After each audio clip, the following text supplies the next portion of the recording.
Students, सागर classes RTK में आपका स्वागत है। आज हम आपको अभ्यास पेपर सेट 37 करवाएंगे। जो आपका प्रैक्टिस सेट चल रहे हैं उसमें 37वां जो आपका प्रैक्टिस सेट है वो करने जा रहे हैं। काफ़ी अच्छे और नए क्वेश्चन आए हैं भैया आज। तो देखिए स्टूडेंट्स, पहला क्वेश्चन क्या बनता है। पहला बनता है 1994 में दक्षिण अफ्रीका का पहला अश्वेत राष्ट्रपति कौन था। प्रश्न है 1994 में दक्षिण अफ्रीका का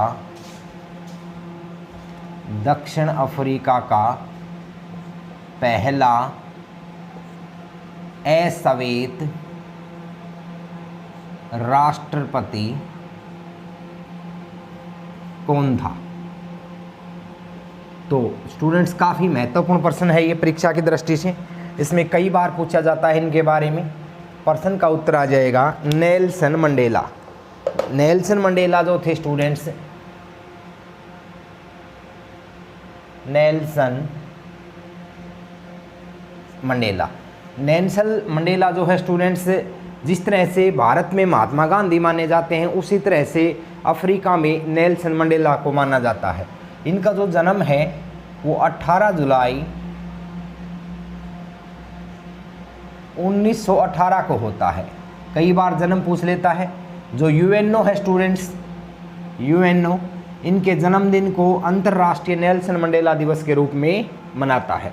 दूसरी चीज़ देखें यहाँ पे स्टूडेंट्स, इनकी जो मृत्यु है वो 2013 में होती है और इनको अफ्रीकन गांधी के नाम से भी जानते हैं। अफ्रीकन गांधी के नाम से भी इनको जाना जाता है। नेल्सन मंडेला को अफ्रीकन गांधी के नाम से भी जाना जाता है। और इनको स्टूडेंट्स, यदि मैं पुरस्कारों की चर्चा करूं तो 1993 में शांति नोबेल पुरस्कार दिया गया था। शांति नोबेल पुरस्कार। दूसरा 1990 में इनको भारत रत्न पुरस्कार भी दिया गया था। 1990 में इनको स्टूडेंट्स भारत रत्न पुरस्कार भी दिया गया था, भारत रत्न पुरस्कार। तो इस तरह से प्रश्न पूछा जाता है कि नेल्सन मंडेला को भारत रत्न पुरस्कार कब मिला। तो भारत रत्न पुरस्कार मिला स्टूडेंट्स इनको 1990 में, जो भारत का सर्वोच्च पुरस्कार है। और नेल्सन मंडेला को नोबेल पुरस्कार कब मिला। शांति के क्षेत्र में 1993 में इनको नोबेल पुरस्कार मिला। अफ्रीकन गांधी के नाम से किसे जाना जाता है, तो नेल्सन मंडेला को अफ्रीकन गांधी के नाम से जाना जाता है। यह अफ्रीका के पहले अश्वेत राष्ट्रपति थे। तो नेक्स्ट क्वेश्चन देखें क्या बनता है। कहता है आज़ाद भारत का पहला शिक्षा मंत्री कौन था। आज़ाद भारत का पहला शिक्षा मंत्री कौन था। आज़ाद भारत का पहला शिक्षा मंत्री कौन था। तो बता दें स्टूडेंट्स, आज़ाद भारत का पहला जो शिक्षा मंत्री था वो था मौलाना अबुल कलाम। मौलाना अबुल कलाम। और इनके जन्मदिन को जो है हम शिक्षा दिवस के रूप में मनाते हैं 11 नवंबर, शिक्षा दिवस। शिक्षा दिवस के रूप में इनके जन्मदिन को मनाते हैं। ध्यान रहे यहाँ आप लोगों को कंफ्यूज नहीं होना है। शिक्षक दिवस 5 सितंबर को होता है। 5 सितंबर शिक्षक दिवस या अध्यापक दिवस 5 सितंबर। डॉक्टर सर्वपल्ली राधाकृष्णन के जन्मदिन को इस रूप में मनाते हैं, शिक्षक दिवस के रूप में। लेकिन शिक्षा दिवस पूछ ले तो मौलाना अबुल कलाम के जन्मदिन को हम, जो हमारे पहले शिक्षा मंत्री थे, 11 नवंबर को शिक्षा दिवस के रूप में मनाते हैं। नेक्स्ट क्वेश्चन देखें क्या कहता है। नेक्स्ट क्वेश्चन है किस मुगल बादशाह को अंतिम दिन कैद में बिताने पड़े, जेल में रहना पड़ा भाई। किस मुगल बादशाह को जीवन के अंतिम दिनों में उसके पुत्र ने कैद में डाल दिया, उसके पुत्र ने कैद में डाल दिया। तो काफ़ी अच्छा क्वेश्चन है स्टूडेंट्स, कई बार आता है। प्रश्न का उत्तर है किस मुगल बादशाह को डाला गया, तो आंसर आ जाएगा शाहजहां। शाहजहां को जो है स्टूडेंट्स इनके पुत्र औरंगजेब ने जो है अंतिम दिनों में कैद में डाल दिया था। ये स्टूडेंट्स आपको बता दें 1658 से 1666 तक जेल में रहे थे शाहजहां। इनको वास्तुकला का प्रेमी भी माना जाता है। मुगल काल में वास्तुकला इन्हीं के समय में ज़्यादा चरम उत्कर्ष पर थी। वास्तुकला का प्रेमी, वास्तुकला का इनको प्रेमी भी माना गया है। और औरंगजेब ने इनको जीवन के अंतिम 8 वर्षों तक जेल में रखा, इनके पुत्र औरंगजेब ने। एक चीज़ और कई बार प्रश्न पूछा जाता है कि कौन से मुगल बादशाह को हिजड़ों और नौकरों ने कंधा दिया था, किस मुगल बादशाह के जनाजे को हिजड़ों और नौकरों ने कंधा दिया था, तो वो भी कौन थे स्टूडेंट्स, शाहजहां थे। शाहजहां जो है अंतिम 8 वर्ष तक ये जेल में रहे, औरंगजेब ने इनको जेल में डाला था। और ये स्टूडेंट्स बता दें आपको 1627 से 1658 तक मुगल बादशाह थे। 1627 से 1658 तक जहांगीर के बाद में यह गद्दी पर बैठे थे। इनके बाद में जो है औरंगजेब आए और इनसे पहले जहांगीर थे जो चित्रकला प्रेमी माने जाते थे। तो इनके बारे में ये इतनी जानकारी हमें मिलती है। कई बार शाहजहां को सबसे ज़्यादा तो स्टूडेंट्स ताजमहल के कारण याद किया जाता है कि ताजमहल किसने बनवाया था, तो ताजमहल शाहजहां ने बनवाया था। अपनी पत्नी मुमताज़ महल की याद में इन्होंने ताजमहल बनवाया था। नेक्स्ट देखिए क्वेश्चन कहता है भारत का राष्ट्रीय खेल कौन सा है। भारत का राष्ट्रीय खेल, तो भारत का जो राष्ट्रीय खेल है स्टूडेंट्स वो हॉकी है। भारत का राष्ट्रीय खेल कौन सा है, हॉकी है।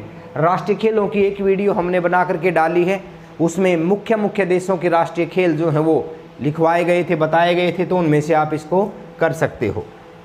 नेक्स्ट देखिए, एक वीडियो को स्टूडेंट्स ज़्यादा से ज़्यादा शेयर कीजिए, सब्सक्राइब कीजिए। किसी भी तरह की कोई त्रुटि आपको नज़र आ रही है तो कमेंट बॉक्स के माध्यम से हमें सूचना दीजिए, उसमें इम्प्रूवमेंट करने के लिए प्रयास किया जाएगा। कुछ एक बच्चों की प्रॉब्लम लाइट से संबंधित थी, तो उसमें हमने एक कोशिश की है थोड़ा बहुत इम्प्रूवमेंट करने की, वो भी बताइएगा भी कि कितना कुछ हुआ है इम्प्रूवमेंट। तो देखें प्रश्न है परमाणु सिद्धांत की खोज किसने की। परमाणु सिद्धांत की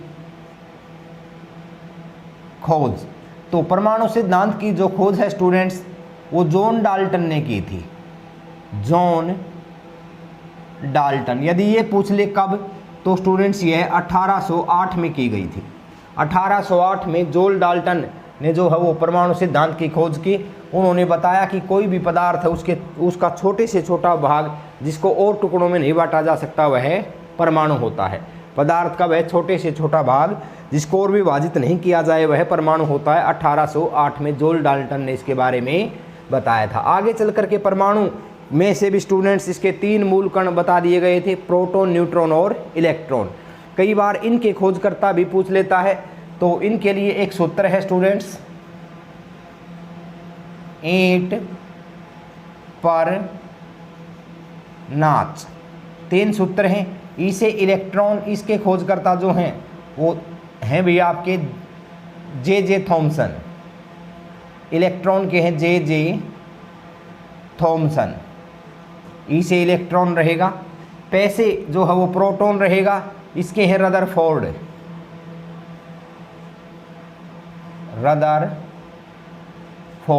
और ने से जो है वो आपका न्यूट्रॉन रहेगा जेम्स चैडविक। इसके हैं जेम्स चैडविक। तो जैसे हम चैडविक बनाएंगे, जेम्स अलग से लिखेंगे, तो ये इसके मूल कणों के भी खोज करता कई बार पेपर में पूछ लेता है।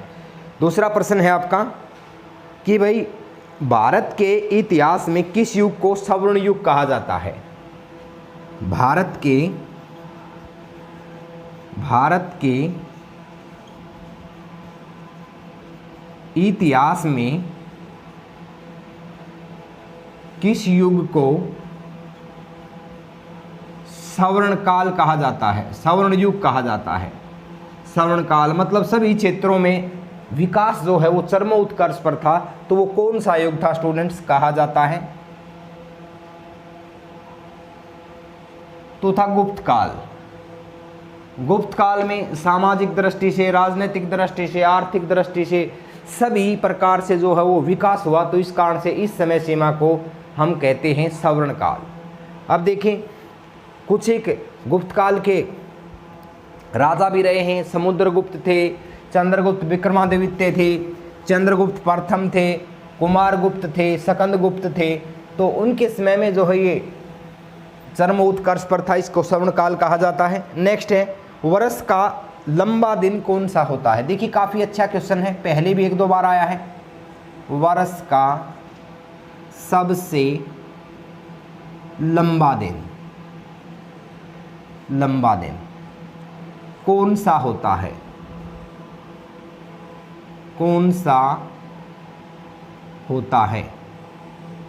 तो आंसर आ जाएगा 21 जून। 21 जून को वर्ष का सबसे लंबा दिन माना जाता है और इसको योग दिवस के रूप में भी मनाया जाता है। योग दिवस, इसको योग दिवस के रूप में भी मनाया जाता है। और जो है स्टूडेंट्स आपका 2015 में हमने पहला योग दिवस मनाया था, उसके बाद में 16, 17, 18, 19 और ये अब हम 20वां जो है योग दिवस से मनाएंगे 21 जून को। तो ये इस तरह से आपका एक चीज़ और कई बार यहाँ पर ध्यान रखना, ये पूछ ले कि उत्तरी गोलार्ध में बड़ा दिन, उत्तरी गोलार्ध में बड़ा, कई बार गोलार्धों के अकॉर्डिंग भी इसके बारे में पूछ लेता है। उत्तरी गोलार्ध में जो बड़ा दिन है वो 21 जून होता है और दक्षिणी गोलार्ध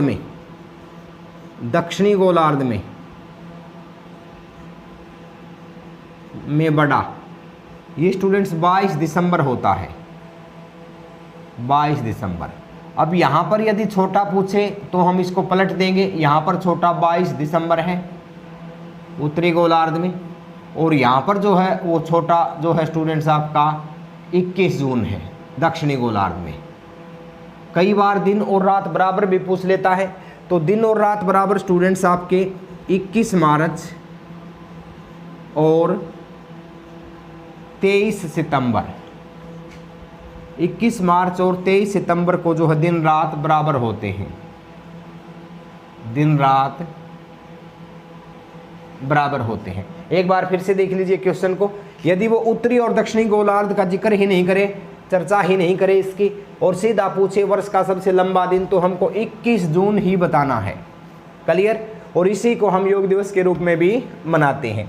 दूसरा वो पूछे कि उत्तरी गोलार्ध में सबसे बड़ा दिन, तो भी 21 जून, और उत्तरी गोलार्ध में सबसे छोटा दिन तो 22 से दिसंबर।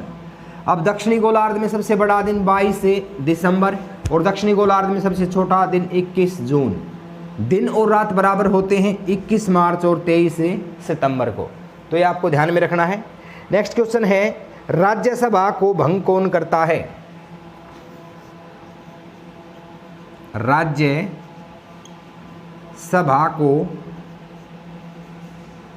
भंग कौन करता है?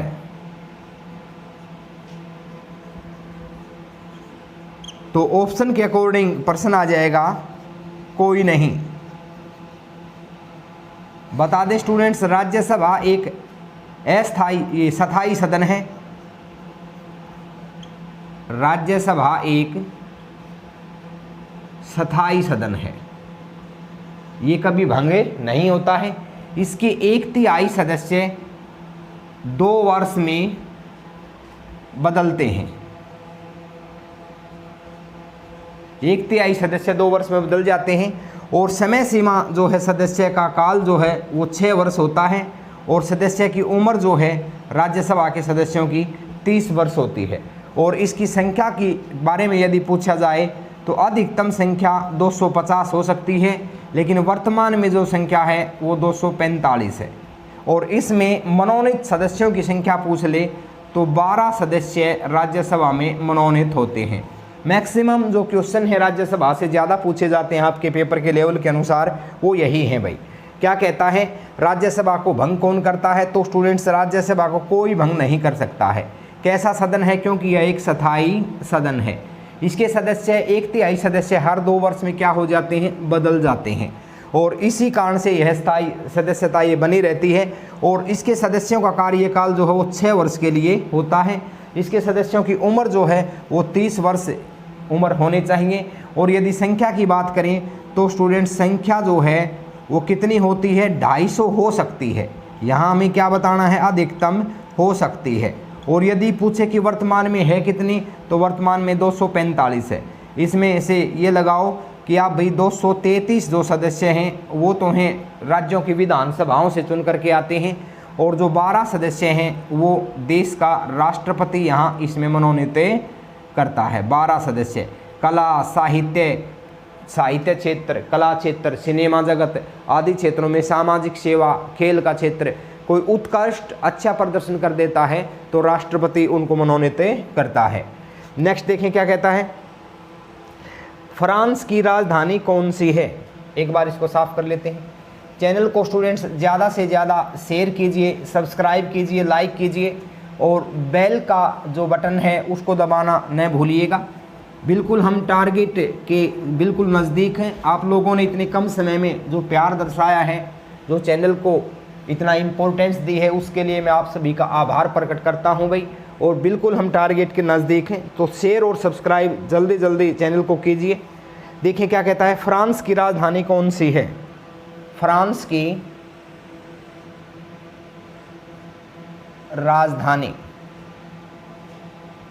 तो फ्रांस की राजधानी स्टूडेंट्स बता दें आपको, पेरिस है। फ्रांस की राजधानी जो है वो पेरिस है भाई। और कई बार ये पूछ लेता है कि यूनेस्को का मुख्यालय कहाँ है? यूनेस्को का हेडक्वार्टर कहाँ है? यूनेस्को का हेडक्वार्टर भी पेरिस में है। यूनेस्को का हेडक्वार्टर भी पेरिस में है। ये फ्रांस की राजधानी जो है वो पेरिस है। क्लियर? दूसरी चीज देखें भी क्या कहता है। नेक्स्ट क्वेश्चन है, प्रधानमंत्री का चुनाव होता है। बिल्कुल आसान क्वेश्चन है, किसके द्वारा होता है? प्रधानमंत्री का चुनाव। इसमें ऑप्शन मिलते हैं, जनता के द्वारा होता है या और कुछ इस तरह से का चुनाव। तो प्रधानमंत्री का चुनाव कौन करता है स्टूडेंट्स? लोकसभा के सदस्य। लोकसभा के सदस्य, लोकसभा के जो सदस्य हैं वो प्रधानमंत्री का चुनाव करते हैं। देखिए, जनता जो है लोकसभा के सदस्यों को एमपी चुन करके भेजती है, मेंबर ऑफ जो पार्लियामेंट या सांसद चुन के भेजती है।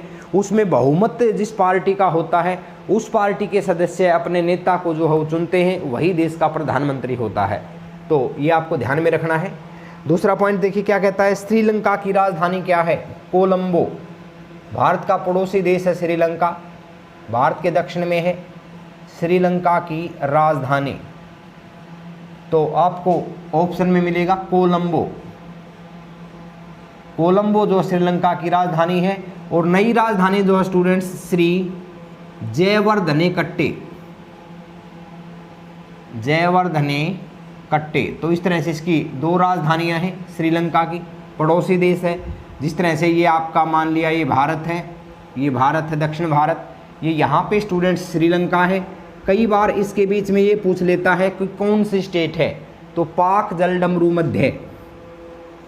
पाक जलडमरू मध्य। पाक जलडमरू मध्य जो है श्रीलंका और भारत के बीच में है। कई बार पाक जलडमरू मध्य के जो है वो जल राशियों के बारे में भी पूछ लेता है। तो किन जो जल राशियों के बीच में है ये, तो यहाँ पर बे ऑफ बंगाल है, बंगाल की खाड़ी, और यहाँ पर मन्नार की खाड़ी।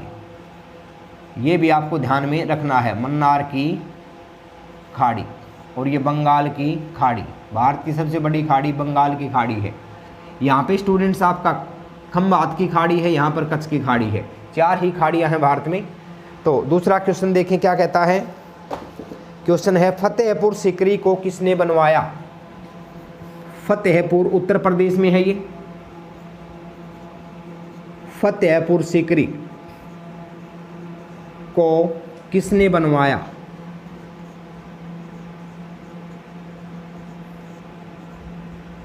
यहाँ का बुलंद दरवाज़ा जो है स्टूडेंट्स वो प्रसिद्ध है। तो ये बनवाया किसने, ये बनवाया था आपका 1569 में अकबर ने। जलालुद्दीन अकबर जो है इनका पूरा नाम था। अकबर ने 1569 में फतेहपुर सीकरी को बनवाया था। यहीं पर स्टूडेंट्स क्या है 1575 में इन्होंने बुलंद दरवाज़ा भी बनवाया गुजरात विजय के उपलक्ष्य में। बुलंद दरवाज़ा, बुलंद दरवाज़ा भारत का सबसे ऊंचा दरवाज़ा बुलंद दरवाज़ा फतेहपुर सीकरी में अकबर ने ही बनवाया था। दूसरी चीज़ कई बार अकबर की चर्चा करते हैं तो इन्होंने 1582 में स्टूडेंट्स आपको बता दें इन्होंने दीन ए इलाही धर्म भी चलाया था। दीन ए इलाही धर्म भी अकबर ने चलाया था। एक 1564 में इन्होंने जजिया कर को भी हटवाया था। जजिया कर, इनके समय में 9 रतन होते थे। अकबर के समय में प्रशासनिक कार्यों को पूरा करने के लिए 9 प्रतिष्ठित व्यक्ति होते थे। तो ये आपको इन चीज़ों का ध्यान रखना है भाई। दूसरा क्वेश्चन है संसद के दोनों सत्रों के बीच कितना अंतर होता है। अधिकतम कितना अंतर हो सकता है। संसद के दोनों सदनों के बीच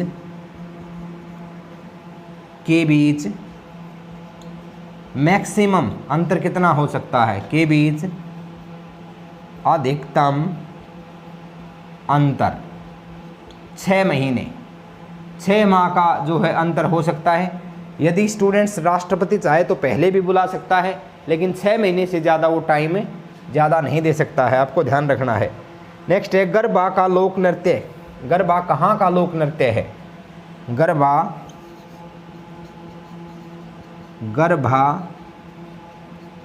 कहाँ का लोक नृत्य है। तो स्टूडेंट्स गरबा जो है वो गुजरात का है। गुजरात गरबा जो है वो गुजरात का लोक नृत्य है। एक बार थोड़ा सा मेन जो है वो यहाँ पर हम बता ही देते हैं। मेन जो लोक नृत्य हैं देखिए, कई बार ये पूछ लेता है कि भी भांगड़ा और गिद्दा, भांगड़ा और गिद्दा कहाँ के हैं। पंजाब के हैं। गरबा और डांडिया ये कहाँ के हैं। ये गुजरात के हैं।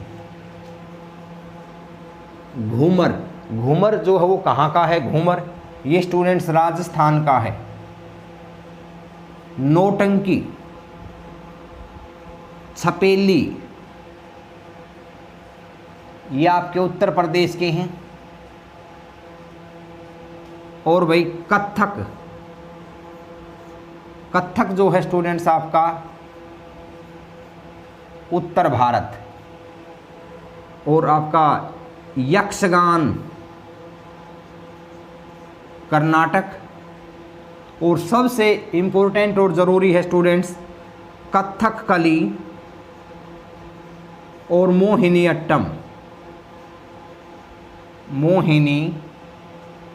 अट्टम ये केरल के हैं।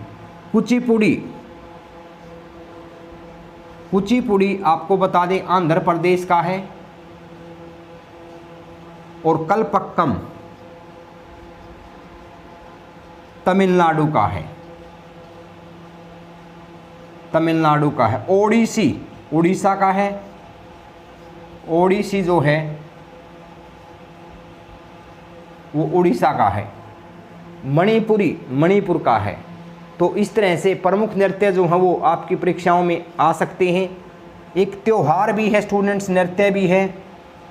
बिहू असोम का है, 3 दिन मनाया जाता है, त्योहार भी है और एक प्रकार से इसमें नृत्य भी किया जाता है। मणिपुरी, मणिपुर नाम से ही क्लियर हो रहा है, मणिपुरी,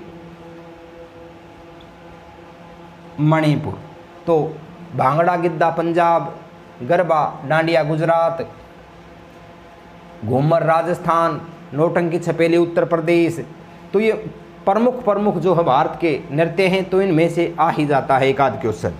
दूसरा प्रश्न देखिए भी क्या कहता है, झारखंड में स्टील का सबसे बड़ा कारखाना, तो स्टूडेंट्स बोकारो, झारखंड का कारखाना, स्टील कारखाना बोकारो। देखिए जो पहली पंचवर्षीय योजना थी, बता दें आपको, उसमें कृषि के ऊपर बल दिया गया था, लेकिन दूसरी जो पंचवर्षीय योजना थी उसमें उद्योग पर बल दिया गया था। तो उसमें स्टूडेंट्स आपका दुर्गापुर पश्चिम बंगाल में लोहा इस्पात कारखाना था, भिलाई छत्तीसगढ़ में लोहा इस्पात कारखाना था, और भाई आपका एक जो है झारखंड में भी लोहा इस्पात कारखाना था। एक तीसरी पंचवर्षीय योजना में फिर बोकारो को भी स्थापित किया गया था। एक तो दुर्गापुर, एक भिलाई, एक राउरकेला उड़ीसा। तो ये 3 आपके लोहा इस्पात कारखाने थे स्टूडेंट्स। ये प्रथम पंचवर्षीय योजना की देन थी, अलग अलग देशों के सहयोग से स्थापित किए गए थे। जिस तरह से दुर्गापुर पश्चिम बंगाल ब्रिटेन की सहायता से, राउरकेला उड़ीसा जर्मनी की सहायता से, और आपका भिलाई छत्तीसगढ़, और ये आपका भाई जो बोकारो है ये रूस की सहायता से स्थापित किए गए थे। तो देखिए भाई ये कुछ एक सामान्य विज्ञान के क्वेश्चन और रहते हैं आपके, इनको भी देख लीजिए। चैनल को शेयर कीजिए, सब्सक्राइब कीजिए, लाइक कीजिए स्टूडेंट्स, बेल का जो बटन है वो दबाना न भूलें। और इस तरह से आपका ये लगभग 70% जो हो कोर्स तसल्ली बख्श हो चुका है जीएस वाला। और रूटीन में हम मैथ की भी आपको क्लास दे रहे हैं, 1-2 दिन का ये ब्रेक था, रूटीन में अब मैथ की भी क्लासें आपकी चल रही हैं। तो देखें, अवतल दर्पण में परछाई कैसे बनती है, क्वेश्चन है। अवतल दर्पण, अवतल दर्पण में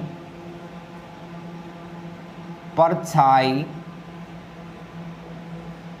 कैसी बनती है,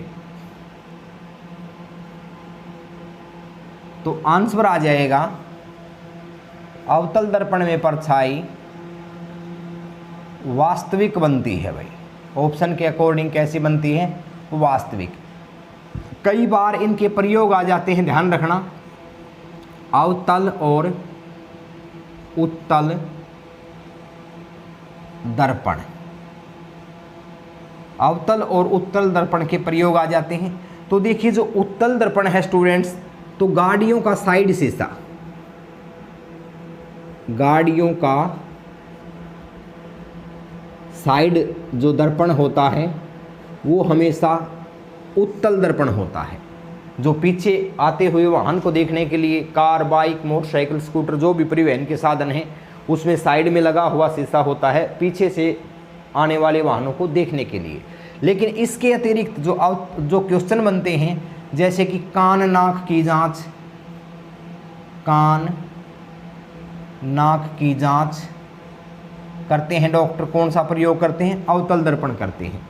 एक भाई आपका जो दाढ़ी बनाने वाला, दाढ़ी बनाने वाला जो बार्बर है, वो किस प्रकार के दर्पण का प्रयोग करता है, अवतल दर्पण का प्रयोग वह करता है। सोलर कुकर में भी अवतल दर्पण का प्रयोग होता है। सोलर कुकर में भी कैसा होता है, अवतल दर्पण का प्रयोग होता है। सोलर कुकर, दाढ़ी बनाने वाला जो बार्बर है, वो कान नाक की जांच करते हैं डॉक्टर। और एक गाड़ियों की हेडलाइट, यहाँ पर भी अवतल दर्पण होगा। गाड़ियों की हेडलाइट, यहाँ पर भी कौन सा दर्पण होगा, अवतल दर्पण का प्रयोग होगा। उत्तल दर्पण तो जो पीछे के वाहनों को देखने के लिए इसका प्रयोग किया जाता है। नेक्स्ट है, एसआई प्रणाली में वायुमंडलीय दाब की इकाई क्या है। एसआई प्रणाली में वायुमंडलीय दाब की इकाई, दाब की इकाई। एसआई पद्धति में वायुमंडलीय दाब की इकाई क्या है? तो इसका उत्तर आ जाएगा पास्कल। वायुमंडलीय दाब की इकाई एसआई पद्धति में क्या है? पास्कल। वैसे वायुमंडलीय दाब किससे मापा जाता है? तो स्टूडेंट्स वो मापा जाता है बैरोमीटर। वायुमंडलीय दाब किससे मापते हैं? बैरोमीटर से वायुमंडलीय दाब को मापा जाता है। अब कई बार ये पूछ लेता है कि भी बैरोमीटर पर पाठ्यांक अचानक गिरे तो क्या होगा? तो स्टूडेंट्स तो तूफान का संकेत होता है। धीरे धीरे गिरे पाठ्यांक, धीरे धीरे गिरे तो किसका संकेत होता है? वो वर्षा का संकेत होता है। और अचानक ऊपर जाए तो वो जल्दी से मौसम साफ का संकेत होता है। तो ये स्टूडेंट्स मौसम साफ हो जाएगा, वायु दाब जो बैरोमीटर है उसके ऊपर पाठ्यांक ऊपर जाएगा तो नीचे आएगा तो जो है वो तूफान आएगा, और धीरे धीरे नीचे आएगा तो वर्षा आएगी। ये आपको ध्यान में रखना है। और एसआई पद्धति में वायुमंडलीय दाब की इकाई क्या है? पास्कल है। नेक्स्ट है यूरिया का उत्सर्जक है। तो यूरिया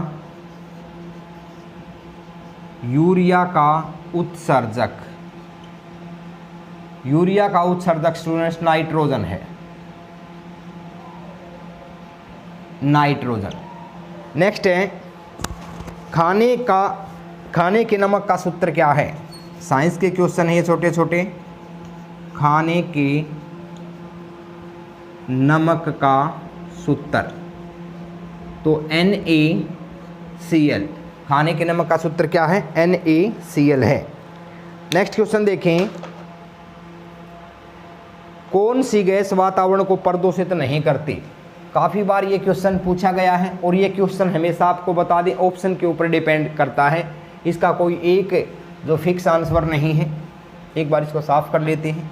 मैं फिर से रिपीट कर रहा हूँ स्टूडेंट्स, चैनल को शेयर कीजिए, सब्सक्राइब कीजिए, बिल्कुल हम टारगेट के नज़दीक हैं। तो देखिए,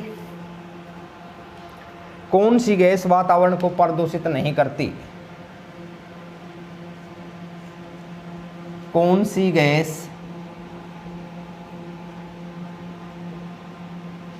वातावरण को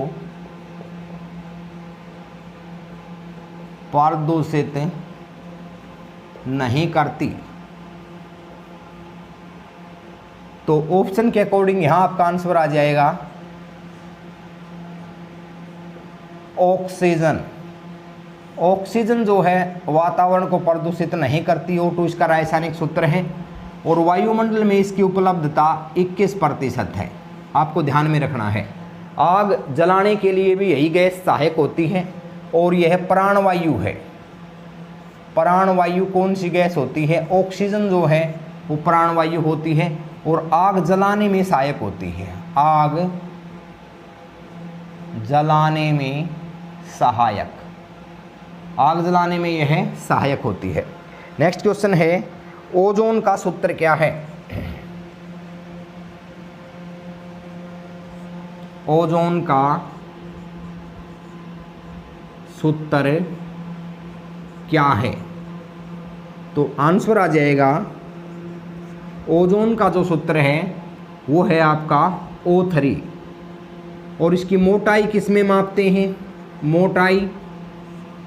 मोटाई मापते हैं डाबसन में।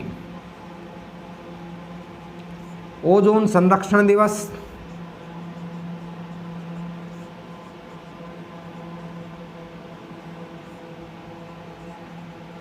मनाया जाता है 16 सितंबर। 16 सितंबर को ओजोन संरक्षण दिवस मनाया जाता है। ओजोन परत की मोटाई डाबसन में मापते हैं। ओजोन का रासायनिक सूत्र O3 है। और जो ओजोन लेयर है स्टूडेंट्स, उसमें अंटार्कटिका महाद्वीप के ऊपर एक छिद्र हुआ है। अंटार्कटिका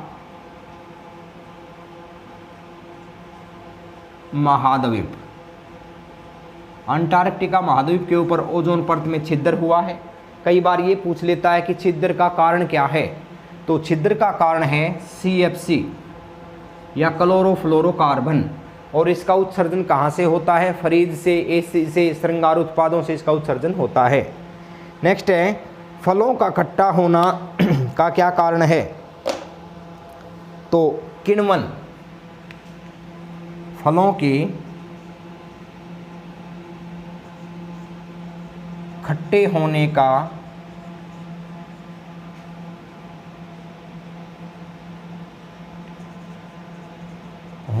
कारण, तो क्या कारण है स्टूडेंट्स? किण्वन।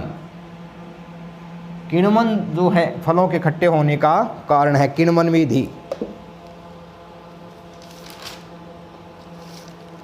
नेक्स्ट है बिल्कुल आसान है भाई, विटामिन सी की कमी से होने वाली बीमारी।